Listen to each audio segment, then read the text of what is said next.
வணக்கம். இன்றைக்கி நாம் என்ன பார்க்க போகிறோம் அப்படின்னு பார்த்தீங்கன்னா ராஸ்பெரி பை ப்ராசஸர் அதை பற்றி தான் பார்க்க போகிறோம். ராஸ்பெரி பை ப்ராசஸர்ன்றது பைத்தான் பேஸ் பண்ணி வர்றது. இதை பற்றி இன்னும் கொஞ்சம் ஃபுல் டீட்டெயில்ஸ் பார்ப்போம். வாங்க நம்ம வீடியோக்குள்ளே போகலாம்.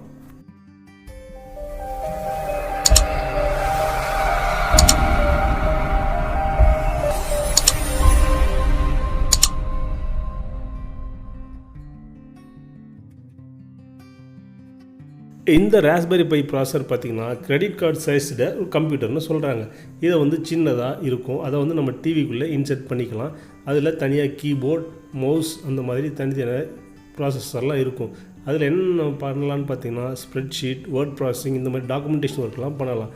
இது அப்ராக்சிமேட்லி அதோட சைஸ் பார்த்திங்கன்னா 9 சென்டிமீட்டர் விட்த்லேயும் 5.5 சென்டிமீட்டர் பிரெட்த்லேயும் இருக்கும். இவ்வளோ தான் அந்த கிட்டோட சைஸு. இப்போது அதோட ஹிஸ்ட்ரியை பற்றி பார்ப்போம். இந்த ஹிஸ்ட்ரியை பற்றி பார்த்திங்கன்னா இந்த ஹிஸ்ட்ரி என்ன சொல்லுதுன்னா யூகே ரெஜிஸ்டர்டு சேரிட்டிலேருந்து அவங்க கண்டுபிடிச்ச ஒரு ப்ராசஸர் தான் இந்த ராஸ்பெரி பை ப்ராசஸர். 2009 கண்டுபிடிச்சாங்க. சப்போர்ட் பண்ணது யாருன்னு பார்த்தீங்கன்னா யூனிவர்சிட்டி ஆஃப் கேம்பிரிட்ஜ்.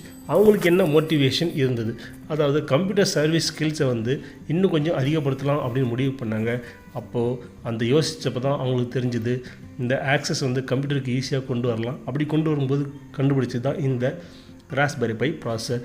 இது எப்படி ஃபீச்சர் பண்ணியிருப்பாங்கன்னு பார்த்தீங்கன்னா மைக்ரோ கம்ப்யூட்டர் மாதிரி சின்னதாக இருக்கும்னு சொல்லியிருக்கோம். இதோட சைஸ் பார்த்தீங்கன்னா 9 centimetre into 5.5 centimetre in with இந்த மாதிரி தான் இருக்கும். இதோட ஃபீச்சர்ஸ் பார்த்திங்கன்னா இது அல்ட்ரா லோ காஸ்ட், அதுக்கப்புறம் லோ பவர் கன்சம்ஷன் தான் இருக்கும், கிரெடிட் கார்டு சைஸ்டு, சின்னது, ஃபேன் தேவையில்லை, இன்ஸ்டன்ட் ஸ்டார்ட் அப்பாகவும் இது ஒர்க் ஆகும். இதை நம்ம ப்ரோக்ராம் கூட கம்ப்யூட்டர் கூட ஒரு ப்ரோக்ராமராக வச்சு நம்ம யூஸ் பண்ணலாம். மேலும் இதோட ஃபீச்சர்ஸ் என்ன அப்படின்னு பார்த்தீங்கன்னா எக்ஸ்பெரிமெண்ட் பண்ணும்போது ப்ரோக்ராமர் கூட எலக்ட்ரானிக்ஸ் டிவைசஸ் அது கூட வச்சு நம்ம பண்ணலாம். ரொம்ப விலை கம்மி, சிம்பிளாகவும் இருக்கும், ஓப்பன் ஃப்ரீ ஆக்சஸ். இந்த ராஸ்பெரி பை ப்ராசஸரோட டெக்னாலஜி பார்த்தீங்கன்னா வீடியோ கோர் 4 GPU அந்த டெக்னாலஜி பேஸ் பண்ணியிருக்கு. 256 மெகாபைட்ஸ் ஆஃப் ரேம் சப்போர்ட் பண்ணணும்னு சொல்லியிருக்காங்க. இது 512 MB வரைக்கும் நம்ம இன்க்ரீஸும் பண்ணிக்கலாம். ஹார்ட்வேர் பார்த்திங்கன்னா 100 பேஸ் 10 அதாவது ஈத்தர்நெட்டோட சாக்கெட்டை சொல்கிறாங்க. HDMI சாக்கெட்டையும் சப்போர்ட் பண்ணணும். USB 2.0 அந்த சாக்கெட்டை சப்போர்ட் பண்ணணும். அதுக்கப்புறம் பார்த்திங்கன்னா இதை எங்கேருந்து பவர் பண்ணி எடுக்கிறாங்கன்னு பார்த்தீங்கன்னா மைக்ரோ USB போர்ட்லேருந்து பவர் பண்ணி எடுக்கலாம். இது ஆப்ரேட்டிங் சிஸ்டம் எதில் ஒர்க் பண்ணும் அப்படின்னு கேட்டிங்கன்னா ஃபெடோரா, ராஸ்பியன், டெபியன், அதுக்கப்புறம் ஆர்ச் லினக்ஸ், ARM ப்ராசஸர் இது கூட எல்லாம் இந்த ஆப்ரேட்டிங் சிஸ்டம் கூட இது எல்லாமே பூட்டபிள் அப்படின்னு சொல்லியிருக்காங்க.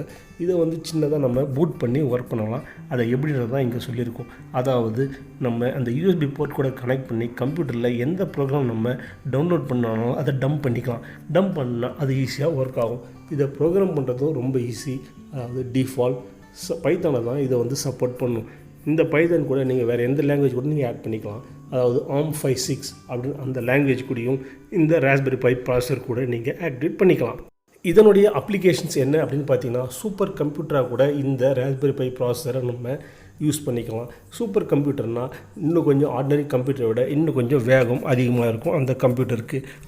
அது சூப்பர் கம்ப்யூட்டர். இதனோட அப்ளிகேஷன் பார்த்திங்கன்னா ஓல்டு டிவியை நம்ம ஸ்மார்ட் டிவியாகவும் மாற்றிக்கலாம். அதுக்கப்புறம் பார்த்திங்கன்னா ஃபுல் HD பிளேயர், அதாவது 1080 பிக்சல்ஸ் மீடியா பிளேயராக கூட அதை கன்வெர்ட் பண்ணிக்கலாம். விலையும் ரொம்ப கம்மி தான், 2350 மட்டுமே. அதுக்கப்புறம் பார்த்திங்கன்னா ராஸ்பெரி பை கூட ஆகாஷ் அந்த சாஃப்ட்வேரையும் கம்பேர் பண்ணி பார்க்குறோம். ஆகாஷ்ன்றது லோ காஸ்ட் டேப்லெட்னு சொல்கிறாங்க. ஆனால் ராஸ்பெரி பை ப்ராசஸர் ரொம்ப சீப், அதாவது கஸ்டமைசபிள் கம்ப்யூட்டர் அப்படின்னு சொல்கிறாங்க.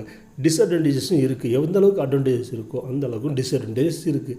அதாவது SD கார்டு நம்ம அதிகமாக இன்க்ரீஸ் பண்ணலாம். கண்டிப்பாக அந்த ரேமோட சைஸையும் நம்ம இன்க்ரீஸ் பண்ணணும். ஏன்னா அந்த ரேம் சிஸ்டம் அணிய சிப் அந்த ஃபார்மேட்டில் தான் இருக்கும். ஃப்யூச்சரில் இது எப்படியெல்லாம் நம்ம இன்னும் கொஞ்சம் மாற்றலாம் அப்படின்னு பார்த்தீங்கன்னா டேப்லெட் வெர்ஷனுக்கு கொண்டு வரலாம்னு சொல்லியிருக்காங்க. இதை லோ காஸ்ட் ஸ்க்ரீன் டெக்னாலஜி கூட நம்ம எமர்ஜிங் ட்ரெண்டாக கொண்டு வரலாம்னு சொல்லியிருக்காங்க.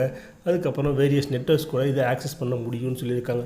இப்போ நீங்கள் பார்த்துட்டு இருக்கிறது தான் ராஸ்பெரி பை 2020. இதுதான் இப்போது இருக்கிறது. 8 GB மெயின் மெமரியை வச்சு கண்டுபிடிச்சிருக்காங்க. ஒய்ஃபை இருக்குது, சப்போர்ட் பண்ணும், கேமரா, அதுக்கப்புறம் மேட்ச் பாக்ஸ், இது ஸ்டூட் கேஸ்.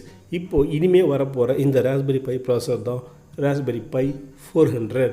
அதுக்கப்புறம் ராஸ்பெரி பை பிக்கோ வெர்ஷன் இந்த மாதிரிலாம் இப்போது இன்றைக்கி தேதிக்கு வந்திருக்கு. அதாவது February 2021 பார்த்திங்கன்னா ராஸ்பெரி பை பிக்கோ மாடல் வந்துச்சு.